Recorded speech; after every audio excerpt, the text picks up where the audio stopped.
नमस्कार, आप देख रहे हैं आमने सामने और आपके साथ मैं हूं पुनीत। तो मध्य प्रदेश में कोरोना की रफ्तार और तेज होती जा रही है। वहीं बढ़ते कोरोना संक्रमण पर सियासत भी चल रही है। विपक्ष ने बढ़ते आंकड़ों को लेकर सरकार को घेरा। एमपी में लगातार बढ़ रहे कोरोना के आंकड़ों पर कमलनाथ ने सीएम शिवराज को जिम्मेदार ठहराया। वहीं पूर्व मंत्री पीसी शर्मा ने कहा कि आंकड़े जिस तरह से आ रहे हैं वो चिंताजनक हैं और जो लोग जांच करवा रहे हैं उनके रिपोर्ट भी काफी देरी से आ रही है। निजी अस्पताल हैं उनमें भी इलाज ठीक से नहीं हो रहा। शमशान घाटों में लकड़ी की कमी हो गई है। अस्पतालों में वैक्सीन की कमी है, बिस्तरों की भी कमी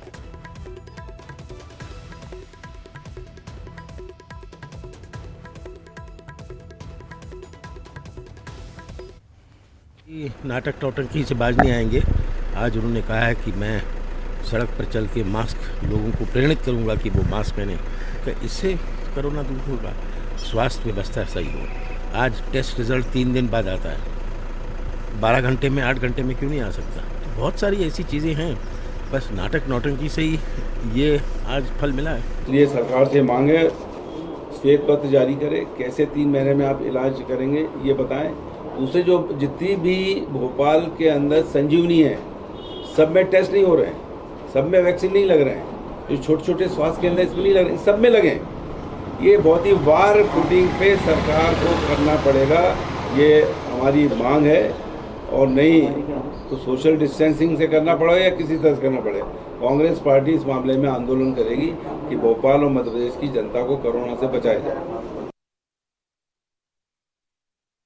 यादव इस वक्त हमारे साथ फोन लाइन पर जुड़े हुए हैं, उनसे बात करते हैं। अजय सिंह साहब, कांग्रेस सवाल उठा रही है और निशाना सरकार पर लगा रही है, लेकिन मुख्यमंत्री एक तरफ कह रहे हैं कि अब वो खुद लोगों को जागरूक करने निकलेंगे सड़कों पर, और तो और वो विपक्ष का सहयोग चाहते हैं। पुनीत जी, जिस तरह से मध्य प्रदेश सरकार कोरोना से निपटने में असफल हुई, उसका परिणाम प्रदेश की जनता को भुगतना पड़ रहा है। मध्य प्रदेश सरकार को माफी मांगना चाहिए जनता से कि उनकी लापरवाही की वजह से लोगों को अपने परिजनों को खोना पड़ रहा है। आज भोपाल में वो स्थिति है कि बड़े से बड़ी शोर सिफारिश लगाने के बाद अस्पतालों में मरीजों को दाखिला नहीं मिल रहा है। तमाम तरह के अस्पताल पैक हैं इस समय, सभी लोग घर पे आइसोलेट हो रहे हैं, उनको इलाज की व्यवस्था नहीं मिल पा रही है। 1 साल से ज्यादा हो गया कोरोना को फैले हुए, और भोपाल राजधानी में जब केवल 3000 बेड इस समय है, तो मध्य प्रदेश के हालात आप समझ सकते हैं। आप 1 साल में सुविधाएं नहीं बढ़ा पाए, वेंटिलेटर नहीं बढ़ा पाए, ऑक्सीजन बेड नहीं बढ़ा पाए, टेस्टिंग वही 3-4 दिन में रिजल्ट आ रहे हैं, टेस्टिंग की समस्या, अभी भी लोगों की जांच नहीं हो पा रही है। उसके बाद टीकाकरण में अलग दिक्कतें आ रही हैं। तो हर तरह से सरकार असफल हो गई है। क्या 1 साल का समय पर्याप्त नहीं था व्यवस्था करने के लिए? 1 साल बीतने के बाद भी आज हम वहीं के वहीं खड़े हैं। पुनीत जी, आप 1 साल पुरानी रिपोर्ट खुल के देखिए, मध्य प्रदेश में वही हालात, ऑक्सीजन नहीं मिल रही है, अस्पतालों में लोगों की मौत हो रही है, अस्पतालों में अव्यवस्था फैली हुई है, वही की जांच के लिए दिक्कत होना, तमाम तरह की चीजें। तो सरकार ने क्या किया? सरकार को माफी मांगना चाहिए प्रदेश की जनता से, जिसका खामियाजा प्रदेश की जनता को भुगतना पड़ रहा है। ठीक है, आप कह रहे हैं कि इसका खामियाजा प्रदेश की जनता को भुगतना पड़ रहा है, इसलिए सरकार जनता से माफी मांगे। रजनीश अग्रवाल साहब इस वक्त हमारे साथ जुड़े हुए हैं बीजेपी की तरफ से, उनसे बात कर लेते हैं। रजनीश जी, ये आपने सुना कि अजय सिंह जी क्या कह रहे हैं। एक तरफ मुख्यमंत्री मांग कर रहे हैं कि विपक्ष का भी सहयोग होना चाहिए, लेकिन अजय सिंह जी कह रहे हैं कि स्थिति बहुत बुरी है, अस्पतालों में बेड तक उपलब्ध नहीं है, ऑक्सीजन बेड की भी उतनी संख्या नहीं है, और रिपोर्ट भी 2 से 3 दिनों में आ रही है। तो ये हालात 1 साल बाद भी जस के तस हैं। देखिए, मुझे लगता है कि कांग्रेस के क्या कह रहे हैं उसका कोई मायने महत्व तो इसलिए नहीं है क्योंकि इनको केवल और केवल इस महामारी पर राजनीति करना आती है। एक सकारात्मक सेवा और सहयोग की भावना से पिछले कोरोना काल में लगातार देखा होगा कि कभी नहीं ये सामने उभर के आ पाए, और यही बात आज भी है। अगर इनमें ही इतना चिकित्सीय प्रबंध होता, प्रशासनिक प्रबंधन होता, तो महाराष्ट्र, राजस्थान और छत्तीसगढ़ को संभाल लेते। मध्य प्रदेश में तो हमने लगातार संभाला, महाराष्ट्र में ये कोरोना की दूसरी वेव आई जिसका खामियाजा सीमांत जो जिले हैं वहां और भोपाल, इंदौर में उसका असर देखने को मिला। ये सबको पता है, सबको जानकारी है कि किस प्रकार महाराष्ट्र के प्रभाव के कारण मध्य प्रदेश चपेट में आया लगे होने के कारण, और उसको संभालने के लिए हर एक की सहयोग की भावना से समाज के साथ में आगे बढ़ने का काम मध्य प्रदेश कर रहा है। और हम तेजी से नियंत्रण करने की तरफ बढ़ रहे हैं, लेकिन इसमें सबकी भूमिका लगेगी, सबकी भूमिका लगेगी। और ये कोई चाहे कि मैं तो बिना मास्क के भी घूमूंगा, मैं तो अपना सारा सोशल डिस्टेंसिंग को भूल जाऊंगा, मैं तो ऐसा ही चलूंगा, ऐसा ही करूंगा, और फिर सरकार मेरी चिंता करे, तो मुझे लगता है इससे बड़ी मूर्खता कुछ हो नहीं सकती। और अजय जी आप सुन रहे होंगे, और ये एक रजनी जो कह रहे हैं कि सबकी भूमिका जरूरी है, सबकी सहभागिता जरूरी है, चाहे वो विपक्ष क्यों ना हो। पुनीत जी, मैं भारतीय जनता पार्टी के प्रवक्ता को सुन रहा था, जब वो महाराष्ट्र छत्तीसगढ़ की बात करते हैं तब कैसे भूल जाते हैं कि विदेशों से आने वाले यात्रियों को किसकी सरकार नहीं रोक पाई। तो क्या उसके लिए पूरे देश में 1.5 लाख से ज्यादा मौतों के लिए नरेंद्र मोदी को अकेले जिम्मेदार मान लिया जाए? क्या तमाम एयरपोर्ट केंद्र सरकार के नहीं थे? इसलिए इस तरह की बातों का कोई तुक नहीं। आप मध्य प्रदेश की बात करिए, आप मध्य प्रदेश की बात करिए, आप मध्य प्रदेश की बात छोड़ के महाराष्ट्र छत्तीसगढ़ की बात करेंगे तो केंद्र सरकार की जिम्मेदारी। रजनी जी, व्यवस्थाओं पर सवाल कांग्रेस उठा रही है कि व्यवस्थाएं जो हैं वो नाकाफी हैं। मध्य प्रदेश की बात करिए, महाराष्ट्र छोड़िए, मध्य प्रदेश में लोगों को ऑक्सीजन बेड, वेंटिलेटर नहीं मिल रहे, अस्पतालों में बिस्तर नहीं है। पूछे जरा कितने वेंटिलेटर्स पर टोटल मरीज हैं देश में, जरा इनसे पूछें। 1% भी वेंटिलेटर की जरूरत नहीं है, इनसे पूछें कितने लोगों को ऑक्सीजन की जरूरत होती है। लेकिन रजनी जी ये बात तो सही है ना कि कोविड की वजह से अस्पतालों में मरीजों को जगह नहीं मिल रही है, ये बात तो सही है ना रजनी जी? नहीं, आपकी बात जो आप पूछ रहे हैं, जो आप कह रहे हैं, मैंने फिर कहा, और अराजकता का माहौल कृपया महामारी के दौरान गलत तथ्यों के आधार पर नहीं बनाना चाहिए। किसी एक्सपर्ट से पूछें, किसी एक्सपर्ट से पूछें, किसी जानकार से बात, किसी डॉक्टर को, किसी वायरोलॉजिस्ट को बिठाएं, तब पता चलेगा कि टोटल आपके पास में संसाधन कितने हैं और किस प्रकार से सरकार नियंत्रण करने में लगी हुई है। कांग्रेस की धूर्तता भरी है, जिस प्रकार की बयानबाजी है, जिस प्रकार के कृत्य कांग्रेस के इन दिनों दिखाई पड़ रहे हैं, उनको नकारना। इसलिए अगर थोड़ी बहुत सोच समझ हो तो सेवा नहीं तो फिर रजनी जी ये अगर रजनी जी इसमें रजनी जी एक काम रजनी जी एक पहल तो की जा सकती है। रजनी जी अगर अफवाहें हैं, रजनी जी अगर अफवाहें हैं तो एक पहल की जा सकती है कि रोजाना हर जिला स्तर पर अस्पतालों में कितनी बिस्तरों की सुविधा है इसको सार्वजनिक किया जाए, ताकि लोग परेशान ना हो। जो आप कह रहे हैं कि अराजकता या अफवाहें हैं उससे भी बचा जाएगा और सरकार एक प्रकार से लोगों को जागरूक भी करेगी, नहीं लगता आपको? नहीं, देखिए इस बारे में जो संबंधित अधिकारी हैं, सभी अधिकारियों को इस बारे में तैनात किया गया है। 20% एक्स्ट्रा बेड जो प्राइवेट हॉस्पिटल्स हैं उनको भी उपलब्ध कराने के आदेश पिछले हफ्ते दिए जा चुके हैं और वो उपलब्धता बढ़ाई गई है। हमीदिया, भोपाल में राजधानी की अगर बात करें, जेपी हॉस्पिटल, इनमें भी तमाम प्रकार के सुविधाएं बढ़ाई गई। वेंटिलेटर्स की जो बात कर रहे हैं, मैंने फिर दोहराता हूं, वेंटिलेटर्स और ऑक्सीजन भोपाल में उतनी बड़ी तादाद में मरीजों को जरूरत ही नहीं है जिस प्रकार का हाहाकार वाली बात कर रहे हैं। इससे अराजकता का माहौल फैलता है। मैं फिर कहता हूं, आपको निवेदन करता हूं न्यूज़ 18 को, किसी एक्सपर्ट, वायरोलॉजिस्ट और डॉक्टर्स को बिठाइए, किसी विपक्ष को धूर्तता वाली बयानबाजी को लेकर मत बिठाइए, अराजकता का माहौल कायम मत करिए, अराजकता का माहौल कायम मत करिए, डरावना मत करिए। कितने लोग तो वेंटिलेटर्स की, बहुत सारे लोग अभी होम आइसोलेशन में हैं, जिनको केवल प्रिस्क्रिप्शन में दवाई की जरूरत होती है, उनको तो ऑक्सीजन की जरूरत भी नहीं है, बेड की जरूरत भी नहीं है, केवल प्रिस्क्राइब्ड दवाई पर हैं और होम आइसोलेशन में है। झूठ बोलने से आंकड़े नहीं बदलेंगे, अस्पतालों में मुझे लगता है ये धूर्तता वाली जो कांग्रेस पार्टी चल रही है, घरों पे बैठे हुए हैं। आप बोले मैं आपको सूची उपलब्ध करवा सकता हूं जो मरीज अस्पतालों के इंतजार में बैठे हुए हैं। चलिए ठीक है, आरोप प्रत्यारोप यहाँ शुरू हो गया, लेकिन विपक्ष को भी समझना चाहिए, विपक्ष के पास जिम्मेदारी है तो वो जिम्मेदारी का निर्वहन भी करे। और साथ ही साथ मुख्यमंत्री अपील भी कर रहे हैं, मुख्यमंत्री कह रहे हैं कि विपक्ष भी साथ में आए, हम सब मिलकर इस कोरोना को हराएंगे, लेकिन जरूरत मिलकर लड़ने की। बहुत बहुत शुक्रिया आप दोनों मेहमानों का हमारे साथ जुड़ने के लिए। बीजापुर के टेकुलगुड़म में शहीद हुए जवानों पर राहुल गांधी ने ट्वीट किया है। राहुल गांधी ने ट्वीट में लिखा है कि इंटेलिजेंस की नाकामी के चलते यह घटना घटी है। जिन्होंने ऑपरेशन की रणनीति बनाई वो बिल्कुल गलत रणनीति थी, जिसका खामियाजा हमारे जवानों को शहादत देकर चुकाना पड़ा।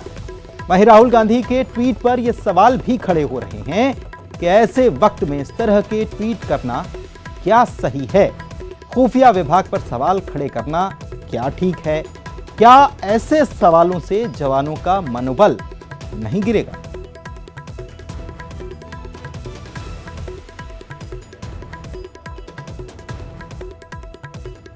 घनश्याम राजू तिवारी साहब कांग्रेस की तरफ से हमारे साथ जुड़े हुए हैं।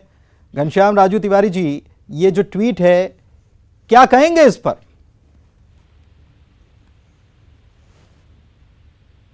घनश्याम जी, आप सुन पा रहे हैं? चलिए, शायद आवाज नहीं पहुंच पा रही, कोशिश कर रहे हैं उनको जोड़ने की।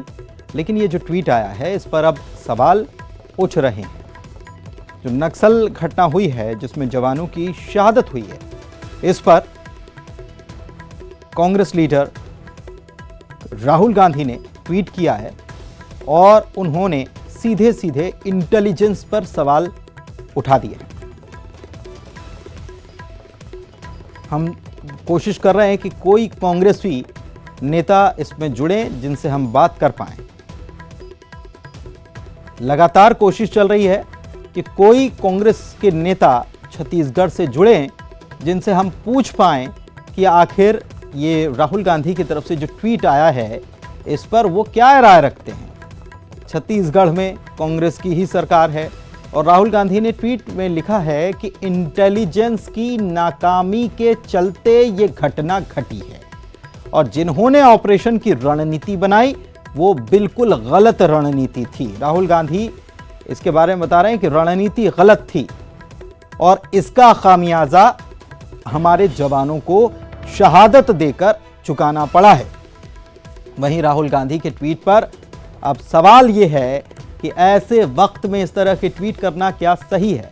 हम लगातार जब आपसे बात कर रहे हैं, जब आपको ये पूरी खबर बता रहे हैं, साथ हमारे सहयोगी इस बात की भरसक कोशिश कर रहे हैं कि इस पर किसी कांग्रेस नेता को हम जोड़ सकें और उनसे सवाल कर सकें, पूछ सकें, तो वो प्रयास भी चल रहा है। और इस बीच खबर ये भी है कि खुफिया विभाग पर सवाल खड़ा करना क्या ऐसे वक्त में ठीक है? क्या ऐसे सवालों से जवानों का मनोबल नहीं गिरेगा?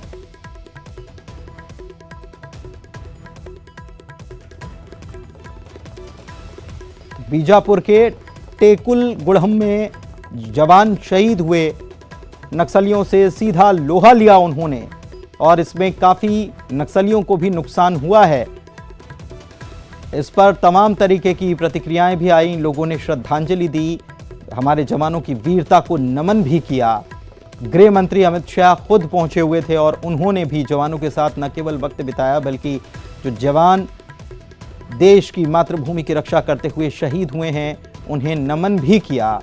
दूसरी तरफ राहुल गांधी ने ट्वीट किया और ट्वीट में उन्होंने इंटेलिजेंस पर सवाल उठा दिए और सीधे सीधे इसे इंटेलिजेंस की नाकामी करार दे दिया और उन्होंने ये भी बता दिया कि ये घटना इसी वजह से घटी है क्योंकि इंटेलिजेंस ठीक ढंग से काम नहीं कर रहा था।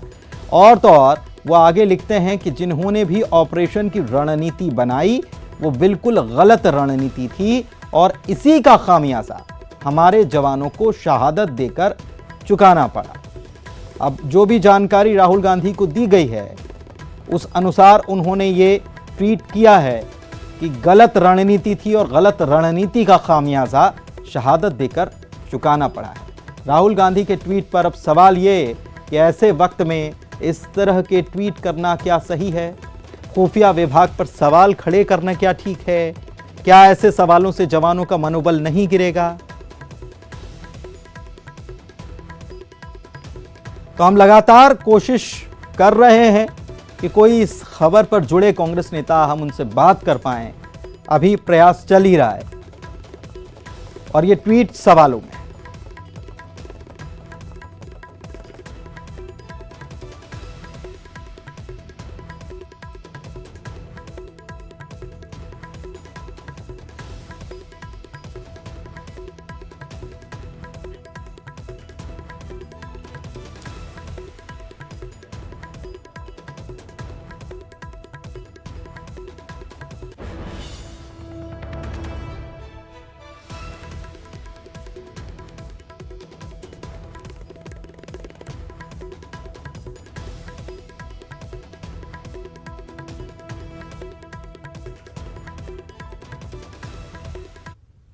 और रुक रहे हैं, एक ब्रेक के लिए जल्द लौटेंगे, आप बने रहिए।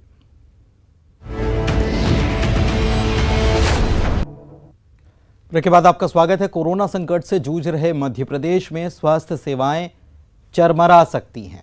ऐसा इसलिए क्योंकि अपनी 4 सूत्रीय लंबित मांगों को लेकर प्रदेश भर के हजारों जूनियर डॉक्टर्स हड़ताल पर जाने की चेतावनी दे चुके हैं।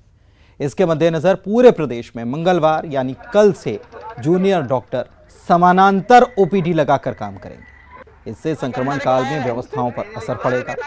आपको बता दें कि जबलपुर के नेताजी सुभाष चंद्र बोस मेडिकल कॉलेज में जूनियर डॉक्टर्स आज से ही स्टाइपेंड में बढ़ोतरी, 10,000 रुपए प्रोत्साहन की राशि और ग्रामीण सेवाओं की अनिवार्यता खत्म करने की मांगों को लेकर सांकेतिक प्रदर्शन कर रहे हैं। अबे ला दो ना पोस्टर। अबे यार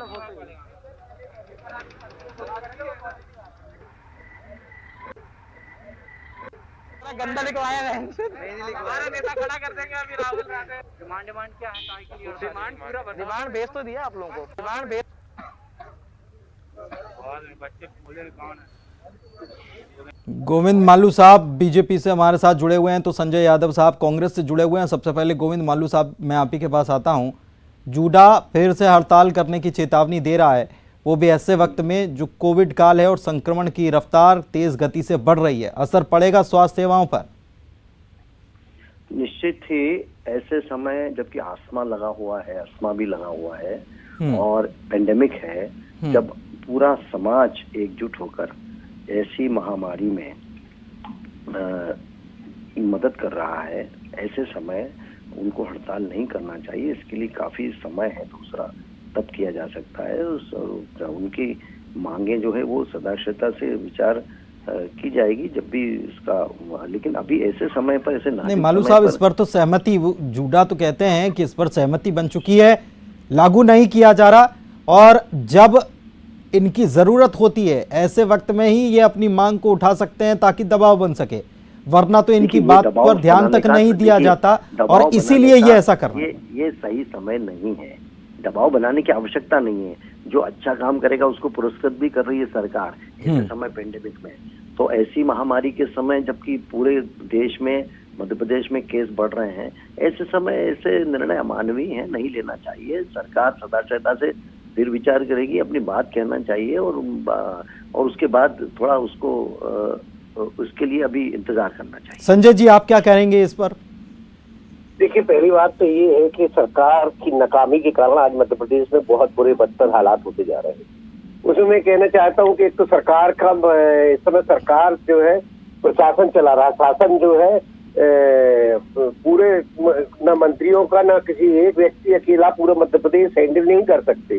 तो शिवराज जी को और अन्य लोगों को साथ काम बांट देना चाहिए, ताकि जहाँ हड़ताल हो रही वहां से जाके आपके मंत्रिमंडल के सदस्य तो बात कर सकते हैं, उनको जाके बात तो कर सकते हैं, या हमारा फोनों पे या सोशल मीडिया पे डॉक्टरों से बात नहीं की जा सकती। कोशिश करना चाहिए, हमें प्रयास करना चाहिए कि अगर डॉक्टर हड़ताल पे ना जाए ये बात ठीक है, लेकिन अगर उनकी कुछ मांगे तो उसकी मांग को भी हमारा मानना, हमारा कर्तव्य बनता है। साल भर से वो लगे हैं अपनी जान जोखिम में डालते हुए। कोरोना वॉरियर्स जो इतने रहे, उनकी सरकार ने कोई मदद नहीं की, तो सरकार इसमें फेल हो गई है। कोरोना जो मध्य प्रदेश में जिस ढंग से बढ़ रहा है, जिस ढंग से व्यवस्थाएं चौपट हो चुकी हैं।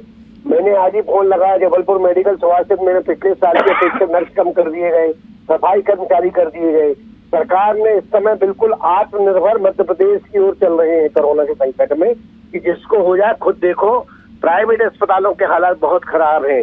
एक आदमी को अगर कोरोना हो जाता है तो उसका घर बिक रहा है, सोना चांदी जेवर जो भी उसने इकट्ठा किया है वो सब बिक रहा है, कोई धनी दोरी नहीं है। दिन रात राजा की फौज है यहाँ। इस समय तो स्थिति भयावह होती जा रही है। मालू साहब, ऐसी भयावह स्थिति हो रही है और ऐसे में जूडा हड़ताल पर जाने की बात कह रहे हैं। हालांकि बीच में जब पेंडेमिक था तब इन्होंने फिर उस वक्त भी कहा था, सरकार ने कहा था कि हम विचार करेंगे, इन्होंने अपनी सेवाएं भी दी, और आज फिर इनको अपनी मांग को, अपनी आवाज को बुलंद करने के लिए फिर से हड़ताल पर जाना पड़ रहा है। तो फिर क्या इसके पीछे आप वजह मानेंगे मालू साहब? देखिए, मैंने आपसे कहा ना कि सरकार हर मामले में, जूडा हो चाहे चिकित्सा के संबंध में और भी कोई मांग हो, उस पर हमेशा सदा से विचार करती रही है। लेकिन ये सही समय नहीं है अपनी बात कोई इस तरह से दबाव से मनवाने का। अब जब गोविंद मालू साहब, अब जब वो कल से समानांतर ओपीडी लगाने वाले हैं, ऐसे में स्वास्थ्य सेवाएं प्रभावित तो होंगी, ये तो जाहिर सी बात है। तो अभी क्या प्रयास किए जा रहे हैं? केवल ये कह देना कि उनको ऐसे पेंडेमिक में ऐसा नहीं करना चाहिए, इससे भर थोड़ी काम चलेगा। प्रयास तो करेगी सरकार। सरकार ऐसे किसी के हवाले थोड़ी छोड़ सकती है जनता को और नागरिकों को और पीड़ितों को। सरकार करेगी जो करना है, लेकिन ये सही समय नहीं है, उनको भी ध्यान रखना चाहिए। नहीं, ये कब तक करेगी मालू साहब, ये समझना इसलिए जरूरी है। गोविंद भैया जी बोलिए। से पूछना चाहता हूँ, 1 साल हो गए हैं, आज तक आपके जिलों में प्रभारी मंत्री क्यों नहीं जा रहे? ये व्यवस्थाएं जिलों में हो सकती हैं। आज कलेक्टर के भरोसे है पूरा जिला, चाहे आप इसकी बैठक हो, अपनी कोरोना संकट काल की बैठक को लेकर जिलों में इतने मामले बढ़ रहे, कम से कम जैसे बड़े जिले हैं जबलपुर जिले का, यहाँ मुख्यमंत्री जी तो बेचारे हर जगह जा नहीं सकते, कम से कम आपका एक कोई मंत्रिमंडल का सदस्य तो उस जिलों में उपस्थित रह के व्यवस्थाओं पर ध्यान दे सकता है। ये मालू साहब से पूछिए ना। ये मुख्यमंत्री जी का प्रोरोगेटिव है, वो कैसे करना चाहते हैं, क्या करना चाहते हैं, और आपने जो सुझाव दिया हम मुख्यमंत्री जी तक पहुंचा देंगे, लेकिन उससे कोई गतिविधियां नहीं रुक रही है। सरकार का पूरा नियंत्रण और शासन की पूरी नजर इन सब गतिविधियों पर है, और खुद मुख्यमंत्री इसका संज्ञान भी लेते हैं और जानकारी भी रखते हैं। गोविंद भैया नजर भर है, लेकिन हालात बहुत खराब है गोविंद भैया। रोज मुख्यमंत्री जी हर मुख्यमंत्री जी ले रहे हैं, मैं कहाँ मना कर रहा हूँ, लेकिन समस्या बढ़ रही है गोविंद भैया। जहाँ पर भी कैबिनेट मंत्री हैं वहाँ पर वो स्थानीय स्तर पर देख रहे हैं, हमारे विधायक हैं। नहीं, कहाँ जबलपुर में कहाँ कोई कैबिनेट मंत्री है? महाकौशल में कोई कैबिनेट मंत्री नहीं है। देखिए के हालात खराब हो रहे हैं। आप हम राजनीति से हटके तो विधायक बेचारे उनकी सुन कौन रहा? जनप्रतिनिधि जब बात अलग है, लेकिन मालू साहब अभी तो आप भी खुद जानते होंगे कि आपके पास न जाने कितने फोन आ गए होंगे कि हमारे फला पॉजिटिव आ गए हैं तो उनको अस्पताल में बिस्तर नहीं मिल रहा, ये तो आप भी जान रहे होंगे।